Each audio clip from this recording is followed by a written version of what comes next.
Attention! Il est important qu'avant de réaliser ces opérations ou toute autre procédure de sécurité ou d'entretien d'un produit HAIL, la personne qui effectue le travail ait lu et clairement compris le manuel de l'opérateur, y compris les instructions de sécurité détaillées qui accompagnent ce produit HAIL. Si certaines instructions ne sont pas claires, ou si vous ne les comprenez pas, ne tentez pas de conduire le véhicule ou d'effectuer des tâches d'entretien ou de maintenance décrites dans cette vidéo. Dégagez la zone, placez des barrières autour du camion, puis éloignez-vous du véhicule et contactez immédiatement votre superviseur pour obtenir des instructions claires. Il est également important de porter les équipements de protection individuels appropriés ci-après désignés EPI avant de commencer ces opérations ou toute autre procédure d'entretien ou de maintenance.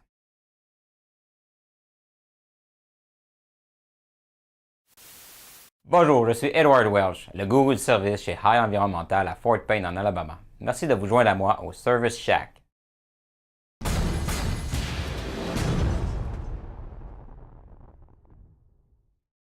Vous savez, le camion à chargement arrière HAIL 5000 est l'un des plus populaires au monde et les flottes partout au pays comptent sur ce camion à chaque jour. Aujourd'hui, nous allons parler de comment faire les ajustements de pression hydraulique sur votre HAIL Durapac 5000 afin qu'il reste productif et rentable. Avant de commencer les ajustements, vous devez vous assurer que l'huile hydraulique est à la température de fonctionnement. Regardez si la underbody valve ou la primary valve sont chaudes. Si elles ne le sont pas, réchauffez l'huile. Verrouillez le panneau arrière, appuyez sur le bouton d'avance régime moteur, bougez le panneau éjecteur vers l'avant et l'arrière 5 fois et ensuite actionnez les cycles du panneau arrière 10 fois. Installez deux manomètres à bain de glycérine 0,3 1000 PSI, un sur la underbody valve pour regarder la pression principale du système et l'autre sur la ligne de l'éjecteur pour surveiller la pression de décharge. Nettoyez la soupape de sécurité principale avant de faire les ajustements. Le mécanisme de compaction, consistant du panneau supérieur et du panneau inférieur, est contrôlé par deux leviers situés du côté trottoir de la trémie. Les fonctions du panneau supérieur et du panneau inférieur peuvent être opérées une à la fois en n'utilisant qu'un levier à la fois. Ajustement des détentes hydrauliques du panneau inférieur. Notez, tous les ajustements doivent être faits avec l'avance régime moteur actif. Étape 1. Démarrer le moteur et engager le PTO ou la pompe. Étape 2. Placez le panneau supérieur en position pleine extension. Étape 3. Éteignez le PTO ou la pompe. Étape 4. Éteignez le moteur et enlevez la clé du contact d'ignition et suivez les étapes de cadenassage. Étape 5. Assurez-vous que tous les liens mécaniques fonctionnent librement. Bougez le tiroir du panneau inférieur en activant le levier dans les deux directions. Étape 6. Nettoyez la soupape de sécurité de la underbody valve. Étape 7. Pour baisser la pression du système, enlevez l'écrou d'ôme, desserrez l'écrou de blocage et tournez la vis d'ajustement anti-horaire 2 tours complets. Étape 8. Remettez le véhicule en opération. Décadenassez. Étape 9. Mettez le PTO ou la pompe en marche et mettez l'interrupteur d'avance moteur à ON. Étape 10. Bougez le levier du panneau inférieur dans une ou l'autre direction et assurez-vous que la fonction soit maintenue lorsque les vérins atteignent leur fin de course. Le tiroir hydraulique ne doit pas retourner en position centrale et le levier doit rester engagé. Étape 11. Tournez doucement en sens horaire la vis d'ajustement de la soupape de sécurité principale afin d'augmenter la pression hydraulique. Lorsque le tiroir hydraulique sortira de détente et retournera en position neutre, notez la pression que vous obtenez sur le manomètre. La pression normale pour le panneau inférieur de 2400 PSI, plus ou moins 50 PSI.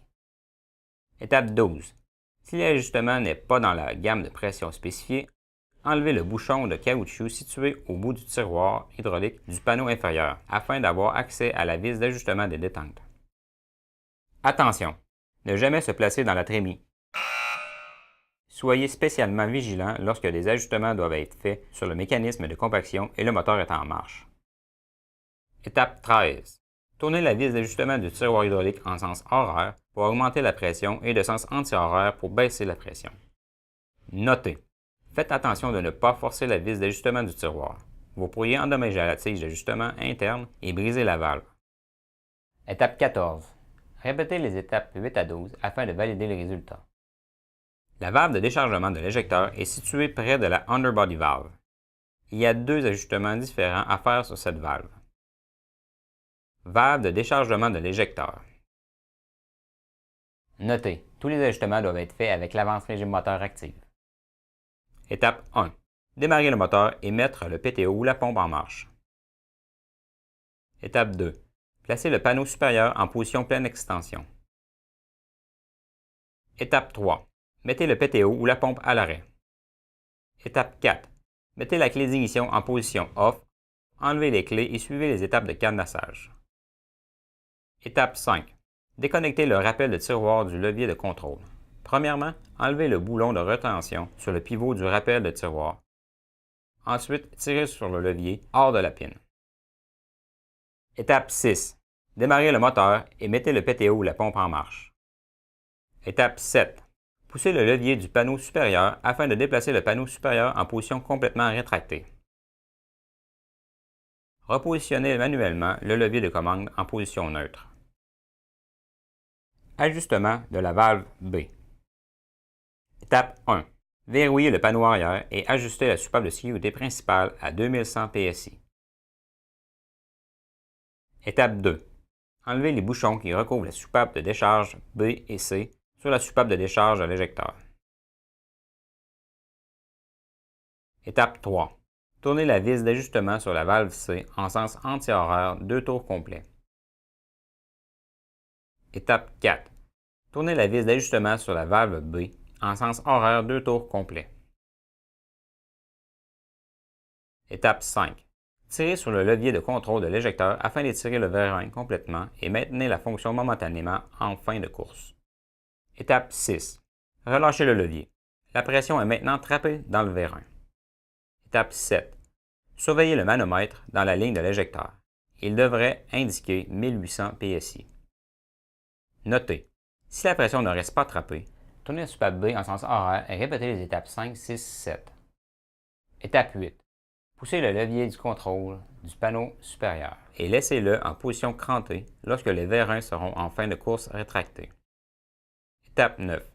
En surveillant les deux manomètres, tournez doucement la vis de la soupape de décharge B en sens anti-horaire jusqu'à ce que la pression atteigne 2100 PSI. Le manomètre installé dans la ligne de l'éjecteur tombera rapidement à 0 PSI. La soupape B est maintenant ajustée à 2100 PSI. Notez, remettez le levier de contrôle du panneau supérieur en position neutre manuellement. Ajustement de la valve C. Notez, tous les ajustements doivent être faits avec l'avance régime moteur active. Étape 1. Verrouillez le panneau arrière et ajustez la soupape de sécurité principale à 2350 PSI. Étape 2. En utilisant un tournevis, tournez la vis d'ajustement de la soupape de décharge C en sens horaire 2 tours et demi. Étape 3. Tirez sur le levier de contrôle de l'éjecteur afin d'étirer le vérin complètement et maintenez la fonction momentanément en fin de course. Étape 4. Relâchez le levier. La pression est maintenant trappée dans le vérin. Surveillez le manomètre dans la ligne de l'éjecteur. Il devrait indiquer 1800 PSI. Notez, si la pression n'est pas trappée, tournez la vis d'ajustement de la soupape C en sens horaire un demi-tour et répétez les étapes 3 et 4. Étape 5. Poussez le levier de contrôle du panneau supérieur et laissez-le en position crantée lorsque les vérins seront en fin de course rétractés. Étape 6. En surveillant les deux manomètres, tournez doucement la vis de la soupape de décharge C en sens anti-horaire jusqu'à ce que la pression atteigne 2350 PSI. Le manomètre installé dans la ligne de l'éjecteur tombera rapidement à 0 PSI. La soupape C est maintenant ajustée à 2350 PSI. Notez, remettez le levier de contrôle du panneau supérieur en position neutre manuellement. Étape 7. Réinstallez les bouchons recouvrant les soupapes B et C. Étape 8. Reconnectez le rappel de tiroir du levier de contrôle. Étape A. Réinstallez le levier sur la pine. Étape B. Réinstallez le boulon de rétention sur le pivot du rappel de tiroir.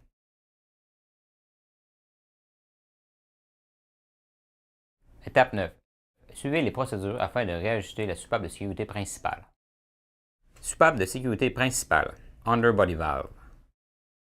Assurez-vous de bien nettoyer la région autour de la soupape de sécurité principale. Notez, tous les ajustements doivent être faits avec l'avance régime moteur active. L'huile hydraulique doit être près de la température de fonctionnement. Si elle ne l'est pas, suivez les procédures précédemment expliquées dans cette vidéo. Vérification de la pression système. Vérifiez la pression maximale du système avant de faire les ajustements de la soupape de sécurité principale. Pour vérifier la pression maximale du système, suivez ces étapes. Étape 1. Verrouillez le panneau arrière et tirez le levier de contrôle du levage de panneau arrière. Étape 2. Surveillez le manomètre de pression du système. Il devrait indiquer 2500 PSI, plus 50 PSI, moins 0. Si la pression du système n'est pas 2500, plus 50, moins 0 PSI, veuillez continuer avec la procédure d'ajustement. Ajustement de la soupape de sécurité principale. Pour ajuster la soupape de sécurité principale, enlevez l'écrou dôme et desserrez l'écrou de blocage sur la soupape de sécurité principale installée sur la underbody valve. En ayant le panneau arrière verrouillé, tirez sur le levier de contrôle du levage de panneau arrière en maintenant la commande d'avance régime moteur enclenchée. Si la pression est trop basse, tournez la soupape de sécurité en sens horaire jusqu'à ce que 2500 PSI soit obtenu. Si la pression est trop haute, tournez la vis d'ajustement en sens anti-horaire jusqu'à ce que le 2500 PSI soit obtenu.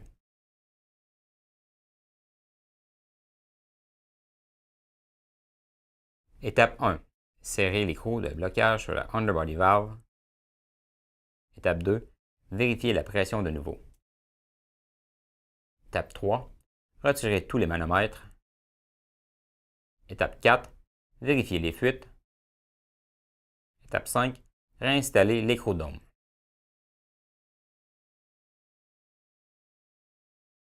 Ajustement du haut de l'auto-rappel du panneau supérieur. Étape 1. Mettez les vérins du panneau supérieur en position complètement rétractée.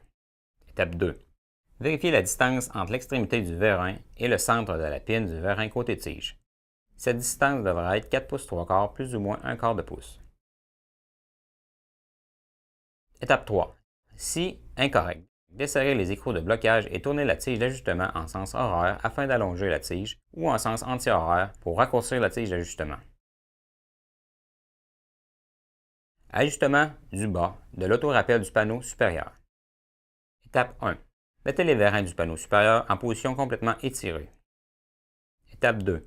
Vérifiez la distance entre l'extrémité du vérin et le centre de la pine du vérin côté tige. Cette distance devrait être 39 pouces, plus ou moins 1 quart. Étape 3.